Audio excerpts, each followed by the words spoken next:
Basically ఈ డైరెక్టరే comedy కాబట్టి ఇలాంటి కామెడీ సినిమాలే బాగుంటాయి అనమాట. నాకైతే చాలా చాలా చాలా చాలా నచ్చింది. ఇంకేదైనా మ్యాజిక్ ఉంటుందేమో బాగుంటుందేమో అనుకున్నాను. కొంచెం సెకండ్ హాఫ్లో కొంచెం డిసప్పాయింట్ అయ్యాం. కానీ డిసప్పాయింట్ అయినప్పుడల్లా ఎవరెక్కరిని తీసుకొస్తున్నారు అనమాట. అదే మన డైరెక్టర్ ఉంటాడు కదా కానీ అలాగే క్యారెక్టర్స్ కానీ బాగున్నాయి. హీరోయిన్ లేకపోయినా కానీ కలర్ఫుల్ గా ఉంది మూవీ. చాలా అంటే చాలా క్రేజియస్ట్ గా ఉంది, చాలా కామెడీగా ఉంది. చూడొచ్చు, వన్ టైం వాచ్ ఇట్ అనమాట. కామెడీగా ఉంది. లింక్స్ లేవు అనమాట. డైరెక్టర్ అన్నాడు కదా ఆల్రెడీ ప్రొడ్యూసర్ కథ వెతకద్దని. నిజంగానే కథ వెతకకుండా చూస్తే టైం పాస్ అయిపోద్ది అంతే. లాజిక్స్ వెతకకుండా ఓన్లీ నవ్వుకోవడానికి మాత్రం వచ్చి చూడండి. చాలా అంటే చాలా బాగుంది. నాకైతే నచ్చింది. వన్ టైం వాచ్ ఇట్ అనమాట. ఫస్ట్ పార్ట్ బాగుందా, సెకండ్ పార్ట్ బాగుందా? నాకు ఫస్ట్ డే నచ్చింది.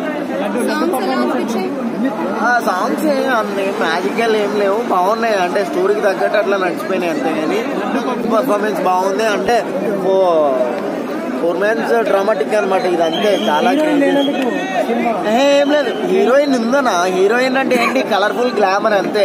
అట్లాంటి గ్లామర్ యాడ్ అయితేనే ఉన్నాయి అనమాట. నాట్ బ్యాడ్, నాట్ గుడ్, చాలా బాగుంది. వన్ టైం వాచ్ ఇట్ అనమాట అంతే. రేటింగ్ ఎంత? 3.5 ఎంత ఇచ్చేస్తుంది.